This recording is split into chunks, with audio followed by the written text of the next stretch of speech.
Class 9 history lesson first the French revolution. बच्चों आज हम बात कर रहे हैं द फ्रेंच रिवॉल्यूशन, फ्रांस की क्रांति क्यों और कैसे हुई थी। सबसे फर्स्ट जो इंट्रोडक्शन है इसका वो एक 14 जुलाई 1789 को हुई थी, important date.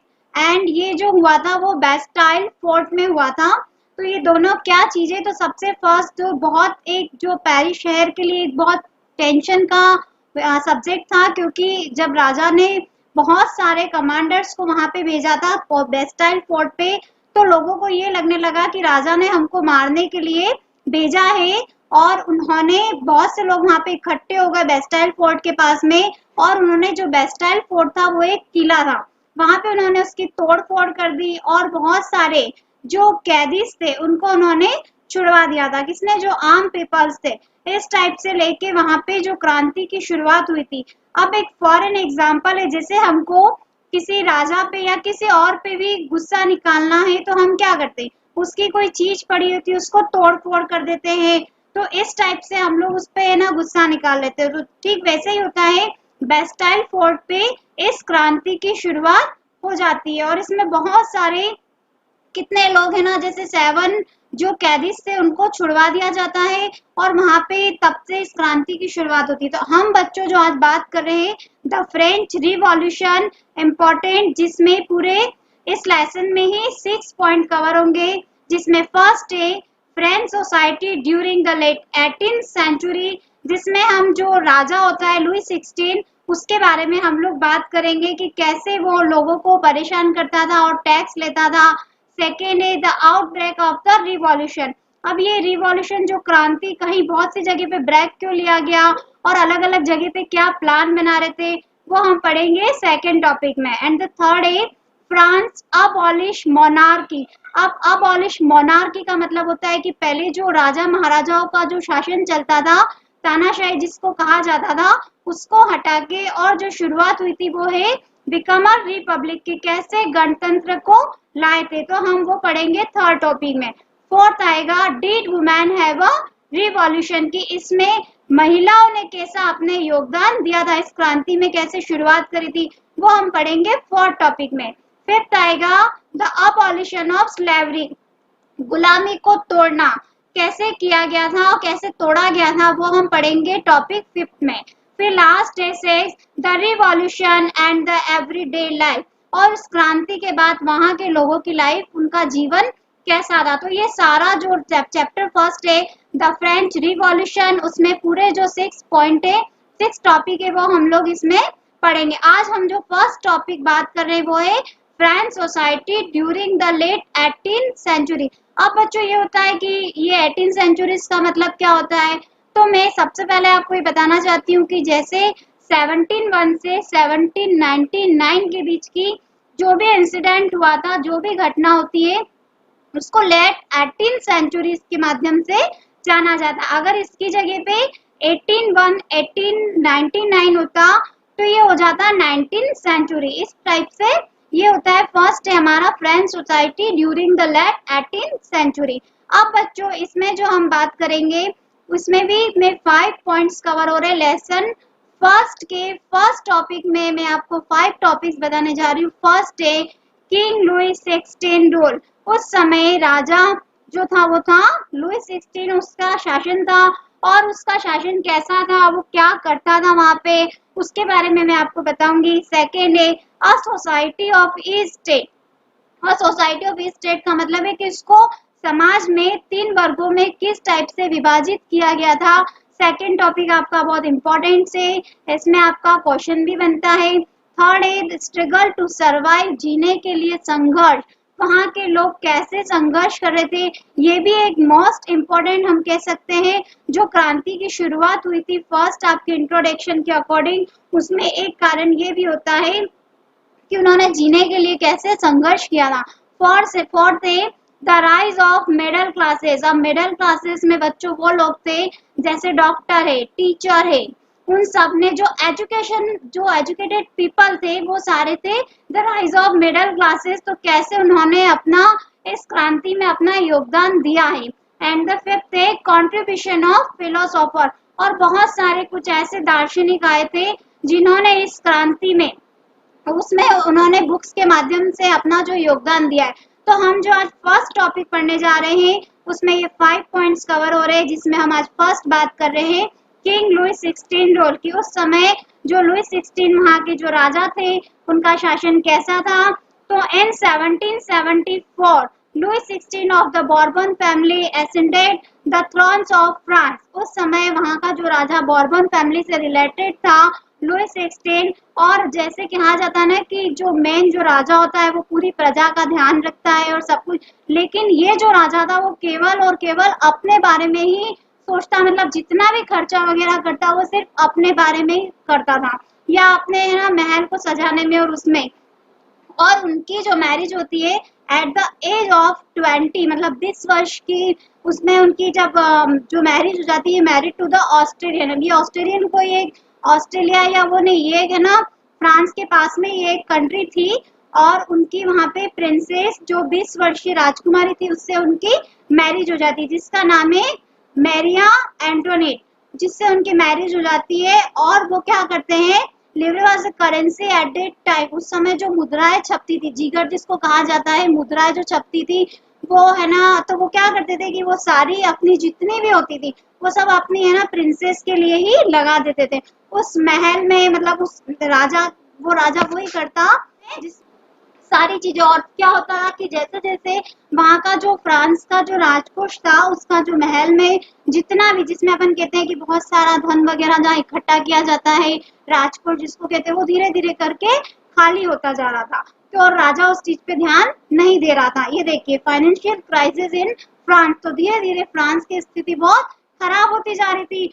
Wasted money in past वार, और बहुत सारा जो पैसा था वो तो युद्ध में लग चुका था पहले।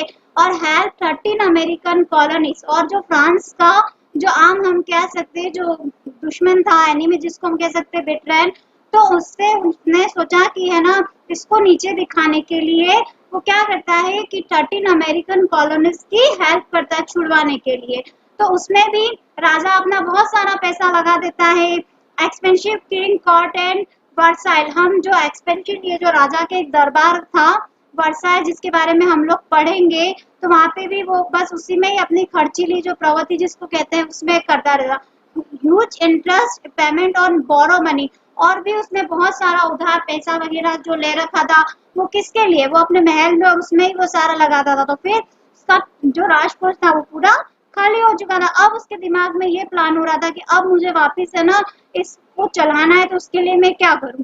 तो फर्स्ट तो था कि जो लुई 16 जो राजा था वो कैसा था, वो सिर्फ अपने बारे में ही सोच रहा था, और अब उसने सोचा कि मुझे आगे चलाना है तो उसके लिए मुझे यहाँ से टैक्स लेना पड़ेगा। अब टैक्स लेने के लिए वो क्या करता है, important topic, a society of E state. अब समाज को 3 वर्ग में बांटा गया है। फर्स्ट है estate clergy, second estate nobility, and the third estate peasantry. अब फर्स्ट जो आते हैं क्लर्जी, क्लर्जी में कौन से लोग हो जाते हैं बच्चों, जो है ना जो चर्च से रिलेटेड जो लोग थे, मतलब जैसे मैं आपको एक सिंपल से एग्जांपल में समझाती हूँ।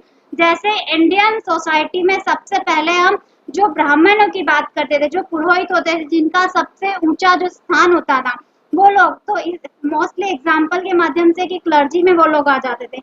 सेकेंड स्टेट में आ जाते थे नोबिलिटी, जो राजा महाराजाओं के रिलेटेड होते थे, जैसे उनके दामाद वगैरह है या उनसे जो रिलेटेड है, लैंडलॉर्ड जो बड़े बड़े लोग होते थे वो इसमें आ जाते थे नोबिलिटी में। एंड द थर्ड स्टेट वो आते हैं पेजेंटी, जिसमें सारे फार्मर्स वगैरह और वो थे।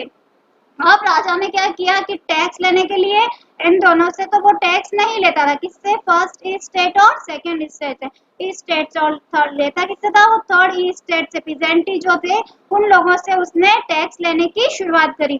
तो king Louis started to collect tax to make the regular expansion, वो रोज मतलब उन लोगों से टैक्स के लिए कहता था। Tax was collected from third state of the society, और किससे लिया जाता था, जो समाज के थर्ड स्टेट के जो लोग थे उनसे वो लोग ले रहा था। तो और ले रहा था, कौन ले रहा था, राजा लुई 16 जो थे वो उनसे टैक्स ले रहे थे। तो अब क्या होता है कि जब उनसे ये टैक्स वगैरह लिया जाता था तो उन लोगों के लिए स्थिति बहुत, कंडीशन बहुत खराब थी कि वो इतना सारा कहाँ से देंगे। तो फिर अब नेक्स्ट टॉपिक है इसी में, द स्ट्रगल टू सर्वाइव, जो जीने के लिए संघर्ष। ये आपका सबसे इम्पोर्टेंट से जो क्रांति की शुरुआत हुई थी बच्चों, आप चाहो तो इसमें एग्जाम्पल के माध्यम से भी आप उसमें बता सकते हो कि इसमें क्या क्या चीजें थी। आप ओनली एक क्वेश्चन पूछते हैं तो 5 पॉइंट्स लिख लोगे तो भी आपको मार्क्स पूरे मिलेंगे। एज द फर्स्ट था फ्रेंच पॉपुलेशन इंक्रीज। इंक्रीज का मतलब होता है बढ़ना। अब जो फ्रांस की पॉपुलेशन थी वो बढ़ती जा रही थी।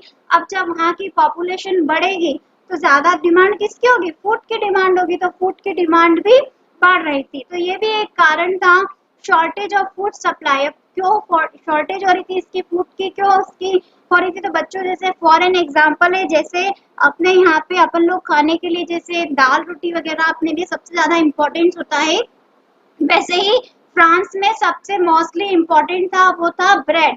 वहाँ पे ब्रेड बहुत ही मतलब पॉपुलर मानी जाती थी और वो जो उस ब्रेड की जो प्राइस थी वो बहुत ही हाई थी। वहाँ जो ब्रेड की जो ले रखी थी वो बहुत ही ज्यादा, उसकी जो कीमत होती थी बहुत ज्यादा हायर होती थी। तो वो है ना, उसकी डिमांड वहाँ पे बहुत ज्यादा बढ़ रही थी। जैसे वो 200 रुपीज में और इस टाइप में सबसे ज्यादा होती थी। तो फिर थर्ड है शॉर्टेज ऑफ फूड सप्लाई, इसीलिए वहाँ पे शॉर्टेज होती जा रही थी। फोर्थ है prices for food grains increase. अब उनकी प्राइस बढ़ रही थी। जैसे रोटी की कीमत है अपने यहाँ पे, वैसे ब्रेड की बहुत ज्यादा हायर होती थी। Wages for the worker was fixed and did not rise with the price, so the gap between poor and rich widened. अब क्या होता था? Wages का मतलब होता है कि जो उनकी मनी वगैरह, जिसको अपन एक पूंजी वगैरह जो कहा जाता है वर्कर्स की, वो एक फिक्स होती थी एंड डिड नॉट राइज, और उसमें कोई भी उनको किसी भी प्रकार का वो गैप मतलब नहीं दिया जाता था, एक फिक्स रहता था। जैसे 200 रुपीज में अगर आपको ये खरीदना है तो खरीदना ही पड़ेगा, इस टाइप से एक फिक्स होता था। तो ये सबसे ज्यादा अमीरी और गरीबी की ओर ले जा रहा था। उन दोनों में इस चीज का डिफरेंस दिखता जा रहा था। आप उनको तो जीना है तो उनको तो खरीदना तो पड़ेगा। तो इस टाइप से एक कारण ये था कि जो फ्रेंच रिवॉल्यूशन की शुरुआत हुई थी तो वो इस कारण से हुई थी। तो ये सारी चीजों को देखते हुए the rise of middle classes, middle classes में कौन लोग आ जाएंगे? जो एजुकेटेड पीपल थे। अब इस चीज को देखते हुए एजुकेटेड पीपल्स ने क्या किया? Doctors, lawyers, industrialise, government officer are in the middle classes. ये सारे लोग मिडिल क्लासेस में आ रहे। Believe in new ideas and education. ये वास्तव में विश्वास भराए कि जब वो एजुकेटेड पीपल होगा तो उसमें नए नए विचार होंगे, किस चीज को लेके न्यू आइडियाज आएंगे उसके मन में कि हमको आगे क्या करना है, एजुकेशन को लेके, शिक्षा में मतलब किस टाइप से वो अपना योगदान देंगे। तो देयर मोटिव, अब उन्होंने किस चीज में गाइड करना शुरू कर दिया? Their motive was to bring equality and freedom in France, की हम लोगों को फ्रांस में सब लोगों के लिए समानता और आजादी को लाना बहुत जरूरी है। इसलिए उन्होंने इस संघर्ष की शुरुआत करनी शुरू कर। एक कंट्रीब्यूशन और दिया था, वो था बहुत सारे इसमें कुछ फिलोसोफर्स आए थे, जिसमें से सबसे ज्यादा इम्पोर्टेंट से मॉन्टेस्क्यू, रूसो, जॉन लॉक, ये तीनों के नाम बहुत ही इम्पोर्टेंट से। इनमें से 1 मार्क्स में भी क्वेश्चन पूछा जाता है। मॉन्टेस्क्यू कौन थे, उनकी बुक का क्या नाम था, उन्होंने क्या आइडियाज दिया था। रूसो थे तो उनकी बुक्स का नाम, इस टाइप से जॉन लॉक, उनकी बुक्स का नाम। तो फर्स्ट में बात कर रही हूँ मॉन्टेस्क्यू, उनकी बुक का नाम था द स्पिरिट ऑफ लॉ, जिसमें उन्होंने आइडिया दिया था, जो विचार दिया था वो क्या दिया था कि जो शक्ति होनी चाहिए जो सरकार के पास में, जो डिवीजन जो विभाजित हो वो किस टाइप में हो, legislative and executive and judiciary, यानी कि कार्यपालिका, व्यवस्थापिका और न्यायपालिका, ये तीनों चीजें होनी चाहिए, क्योंकि व्यवस्था होगी तभी तो कार्य होगा और कार्य होगा तो न्याय होगा। तो इस टाइप से जो मॉन्टेस्क्यू ने जो बोला कि ये तीनों चीजें कानून निर्धारित होना चाहिए इसमें। एंड द सेकंड रूसो है, रूसो ने बोला था सोशल कॉन्ट्रैक्ट, यानी कि सोशल कॉन्ट्रैक्ट का मतलब होता है सामाजिक समझौता। अब किसके बीच में होना चाहिए?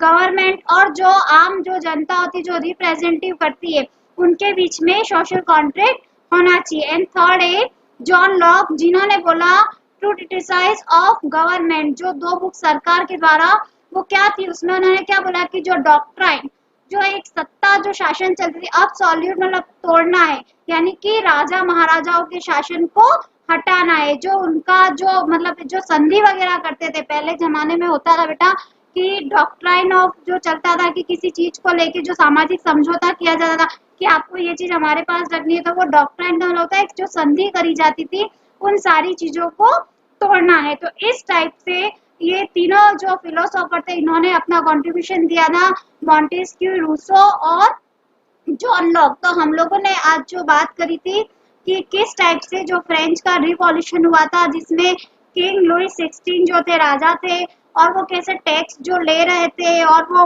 किस टाइप से खर्चीली प्रवृत्ति के राजा थे, जिसके बारे में हमने बात करी।